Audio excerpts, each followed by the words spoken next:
How's it going, everyone? College Lefty, and in this video I have for you all some viewer game highlights. We're going to be using a couple different Signature Series players. I recently picked up the Jimmie Foxx, tried him out in a video, so I will have him in the lineup, as well as Stan Musial will be the bench bat.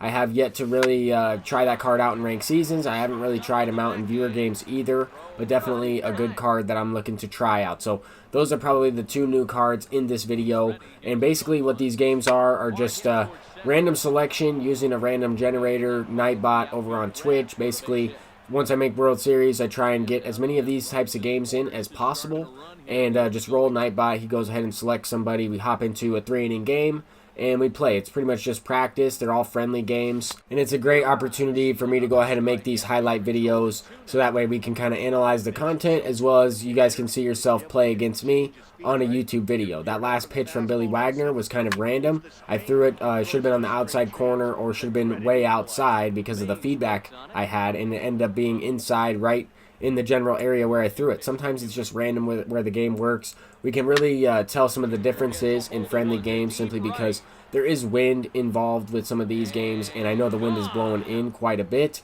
In this specific game, the wind was blowing in from right field. Griffey hits a no-doubter. I'm not really sure if it, depending on what his feedback was like for that pitch. I noticed that sometimes when you hang a pitch, it's more likely to go out in friendly games regardless of the wind at all. So that's just something that we've kind of just realized from just playing these games over and over again. Here I have a situation on the base pass. I'm not really sure what happened, but I was trying to send the runner home and got backpicked on second base there. But we do have a 2-run lead.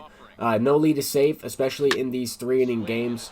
I always talk about that, but this is kind of really where it originated from, was basically these 3-inning games. I mean, on Hall of Fame difficulty, regardless of the score, you can really get on a roll. You can get going at the plate and put up a lot of runs. Here he could have very well tied the game up. This exact swing could have resulted in a home run.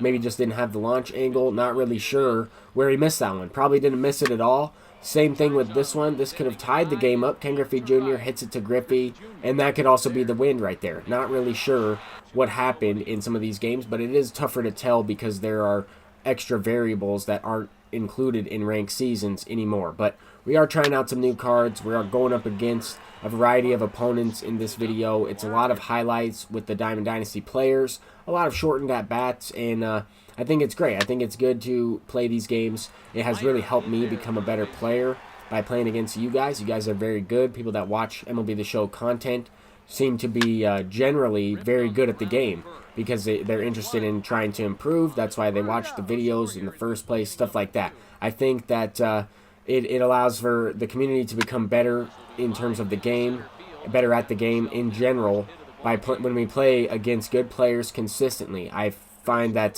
some of these games are tougher than some of the ranked seasons games I play, even at the championship series level, stuff like that. It's really good practice. It's a really good chance to try out different cards as well. Sometimes we'll do different team builds. Sometimes we'll use cards we generally wouldn't use. I used the Home Run Derby cards earlier in the year in viewer games. I like to try out, a variety of cards. Once I made World Series, I got a chance to debut Babe Ruth against you guys, and it's just a lot of fun. It's a lot of fun, and we can also try and learn from our mistakes at the same time as having fun.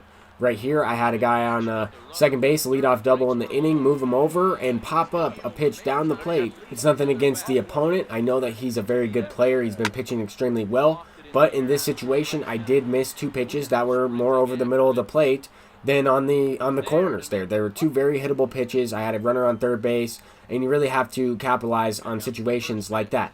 Then I come back following inning, throw a hanging slider with early feedback, and Tony Gwynn sends that one out for a no-doubter. So that's how quickly these 3-inning games can kind of change. I mean, this one I squared it up. It was a perfectly good swing, good okay result, and it ended up in a pop-up.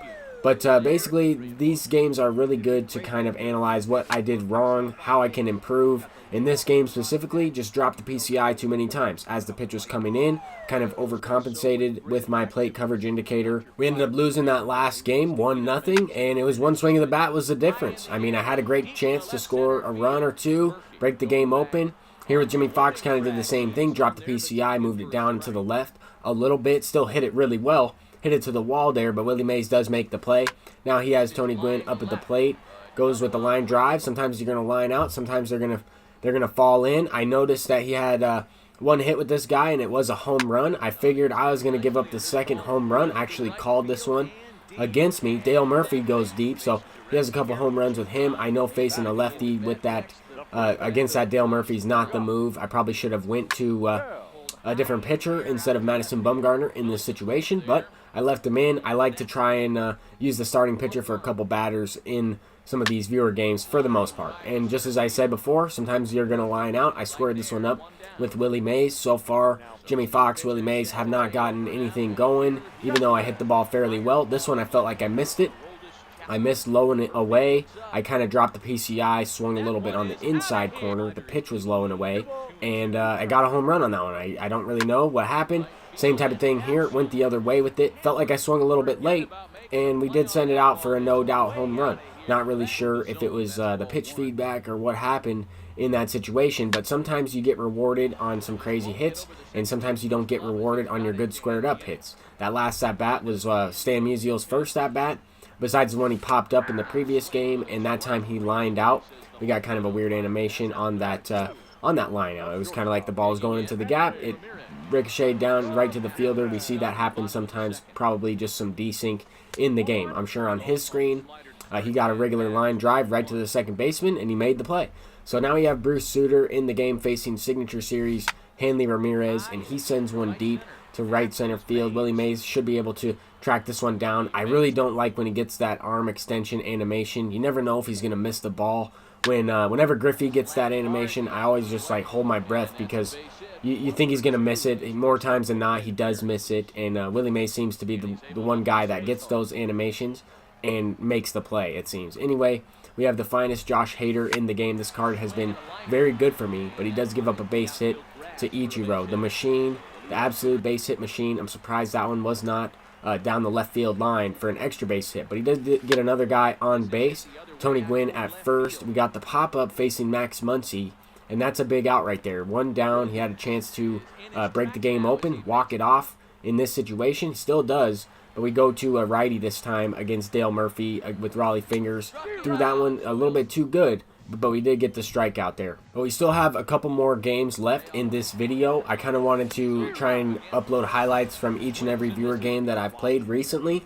It's tough to kind of catch up, make sure I include all of them, so I still have to go through and make sure that I have all the games. I also participated in a sub-tournament for Big Ol' Buck over the weekend, so I will be uploading some highlights from that. We played against another, variety of people that we know throughout the MLB community, some more friendly games, but it was more in a tournament setting with the Tigers team build, so that will be pretty cool, so look out for that as well. In this game, we're going up against Game, who is a big-time supporter of the channel. He's been following for a long time. We have played quite a few times, dating all the way back to last year's game, and in this one specifically, I was able to hit the ball a little bit better. Felt like I was on it more, even though on that swing right there with Lou Gehrig, I felt like I got it off the end of the bat. Was not really all the way on that pitch.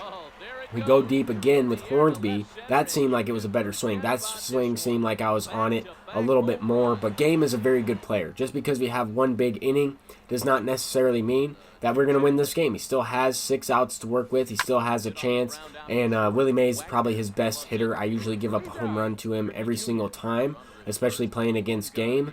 He has hit home runs against me almost every time we played with that Willie Mays. Here he's going to go deep with Honus Wagner. There's no chance for Ted Williams to rob that one. I've never seen Ted Williams rob a home run or even come close. I've only seen him be able to make plays in foul territory that have been a little bit more tougher than others. Anyway, we got the strikeout there. We ended up having the one big inning. We kept Game off the board, and he definitely could have scored some runs, but just didn't get the hits to fall in his favor. In this one, we already are in some trouble here, going up against Kyle23, who also has a YouTube channel and a Twitch account. He does stream over there. He makes YouTube content, and he's a very good player. We've played a handful of times as well, and for the most part, I have beaten him, but they've been some really good games. Most of the time, I've had to come back because he was winning for the majority of the game. He seems to get an early lead against me when we play, and this exact same thing happened here. He takes a 2-0 lead. Jimmie Foxx hits his first no-doubter for me on the squad, so that is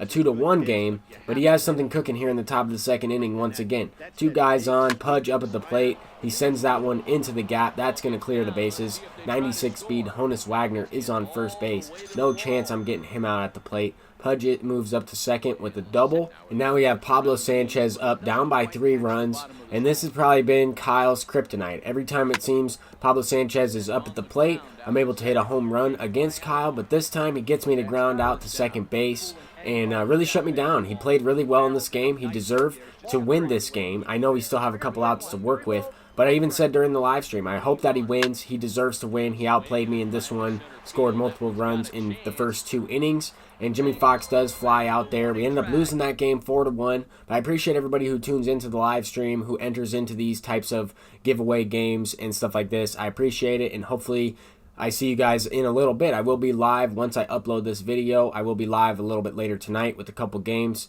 Peace out, everybody.